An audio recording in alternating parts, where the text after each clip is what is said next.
All right, so James Vachel called me, and he's the inventor of Ethos Components lights, the Smart Light, and wanted me to test these out when he heard that I was racing the 24 Hours in the Old Pueblo race this year, this past weekend.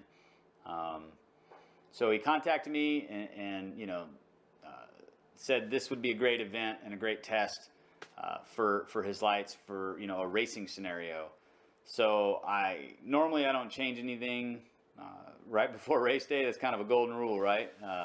No changes, no changes on race day. But I thought, you know what, James is a cool guy, and this is a local company and a great product idea. So I thought I definitely wanted to try it out. And then I have teammates, so I had to kind of consider all of that. So what we decided to do was James gave me a little kit of his test lights, and then I had a light, so I kept a light on my bar as a backup the entire time, just in case I needed to use it. If something happened or something didn't go right, that was sort of my safety net. It made my teammates feel better, and I think it made everybody feel better overall. Thankfully, I didn't actually need that backup light. It just sat there on my handlebar the whole time, which was great. So once I got these lights, I set them up. James walked me through the phone app and how to connect them and set them up. So it probably took 5 minutes to kind of get the basics set up, and then I spent a little time dialing them in to to my settings, to specifically what would work best for me. He recommended that I spend a little time doing that. He thought that maybe I should spend an hour doing that. Really, I spent probably 20 minutes tops, like kind of tweaking with them and setting them up. So once I got them all dialed in and set up, and my night lap came, I took off. It wasn't total dark at this point, but I had to have the lights on the bike for that particular lap.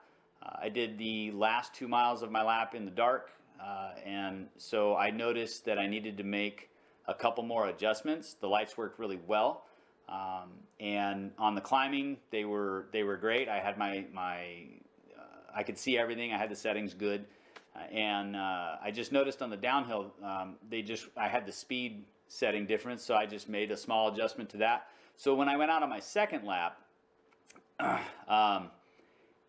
basically I was sitting in the tent. This is how it went down. I was sitting in the tent waiting for my rider to come in. So I had the light in my pocket, which was great. Normally I got to leave them on the bike, and there's some stress that goes with that. You don't want somebody messing with your light settings, or it's never happened, but it's sometimes a concern. So it took the stress out of it. I just had it in my pocket. My rider came in. You can't have your lights on in the tent. So I ran out, I clicked on the helmet light, I clicked on the bar mount light, and then I just threw it into the mount, which was great, as I was grabbing my bike, and just jumped on the bike and rode off. The lights came up to the settings that I had. They were perfect. I wound up taking off, and the first downhill that I hit, there's some technical stuff in the beginning. It did great through that. I didn't have any wants for light on the low settings that I had picked. When I hit the first downhill section in the 7Bs, that's when I knew I was in good shape. The light, like as soon as I hit the downhill, the lights based on my speed would ramp up and get brighter. And so as I hit this downhill, it just was like daylight at night. I could see everything, all the rocks, all the technical stuff, all the ruts, anything like that. And in these 7Bs, the first three get progressively more steep on the climb, and obviously on the descent as well, and then they taper off in the last four. So I was able to just go full speed down these hills and carry as much momentum up the following hill, which momentum in that situation is definitely key. And so I was able to not have to sit there and grind out those climbs. And then as I kept hitting those downhills, like it was a lot of fun, because normally you have to make a selection on the light to make the adjustment to go from whatever the low setting is to medium setting to high setting, and I didn't have to do any of that. I didn't have to touch the lights. I didn't have to mess with the lights. They ramped up and down based on my speed, which was actually amazing. And it was a good idea on paper. and I was skeptical a little bit about it. And as soon as I hit that first downhill, all that skepticism went by the wayside, and I could completely forget about my lights and just ride my race the way that I want to ride my race. It was great to. There was a lot of freedom in that, and not having to take my hands off the bars at any time to mess with my lights. There's enough stuff going on, to focus on, and to not have to deal with one extra thing. So taking that off of my list of things I got to be concerned about and things I got to deal with in my race was absolutely great. So it definitely added to my experience of racing big time in the light category.